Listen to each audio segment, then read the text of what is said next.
શરૂઆત કરી તો રાજકોટ ખાતે યોજાયેલી વાઇબ્રન્ટ કોન્ફરન્સમાં સુરેન્દ્રનગરને નવી જીઆઈડીસી ફાળવવાની જાહેરાત બાદ જિલ્લામાં રોષ જોવા મળી રહ્યો છે। કોંગ્રેસે આક્ષેપ કર્યો છે કે નવી જીઆઈડીસી માત્ર રાજકીય નેતાઓની જમીનના ભાવ વધારવા માટે મંજૂર કરવામાં આવી છે। કોંગ્રેસે જણાવ્યું કે વણોદમાં 8 વર્ષ પહેલા જીઆઈડીસી બની હોવા છતાં આજ દિન સુધી એક પણ ઉદ્યોગ શરૂ થયો નથી। ઉપરાંત વઢવાણ જીઆઈડીસીના એકમો બંધ થવાના કારણે રોજગારી ઊભી થતી નથી।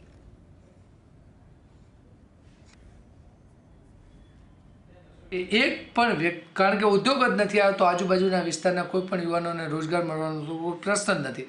આજે ફરીથી ઘણા બધા સોશિયલ મીડિયાના અને મીડિયાના માધ્યમથી જાહેરાત થઈ છે કે 7 નવી જીઆઈડીસીની જાહેરાત કરી। એમાં અમારા રાજપરમાં એટલે કે દસાડા તાલુકાના કાંઠાનું ગામ, અમારું છેવાડું ગામ રાજપરમાં એક જીઆઈડીસીની ઔદ્યોગિક વસાહતની ઔદ્યોગિક વિકાસ નિગમે જાહેરાત કરી છે। તો હવે એક જીઆઈડીસી તો દસાડાના પેલી બાજુ બોટાજીના ભાગમાં બની છે અને હવે આ બીજી જીઆઈડીસીની જાહેરાત કરી। ત્યાં પણ એક પણ ઉદ્યોગ વર્ષો સુધી, કદાચ હું માનું છું ત્યાં સુધી નથી આવવાનો। 30 વર્ષના ભારતીય જનતા પાર્ટીના શાસનમાં એક પણ નવી જીઆઈડીસી બનવા પામી નથી।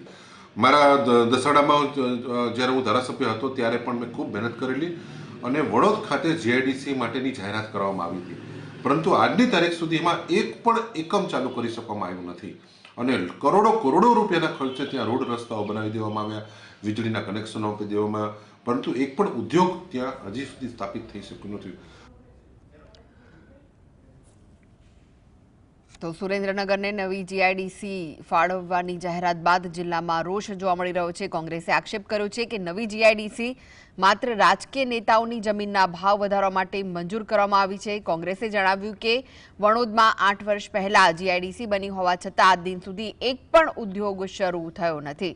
ઉપરાંત વઢવાણ જીઆઈડીસીના એકમો બંધ થવાના કારણે રોજગારી ઊભી થતી નથી। તો નવી જીઆઈડીસીને લઈને લોકોમાં રોષ જોવા મળી રહ્યો છે। રાજકોટ ખાતે યોજાયેલી વાઇબ્રન્ટ કોન્ફરન્સમાં સુરેન્દ્રનગરને નવી જીઆઈડીસી ફાળવવાની જાહેરાત બાદ જિલ્લામાં રોષ જોવા મળી રહ્યો છે। કોંગ્રેસે આક્ષેપ કર્યો છે કે નવી જીઆઈડીસી માત્ર રાજકીય નેતાઓની જમીનના ભાવ વધારવા માટે મંજૂર કરાઈ છે।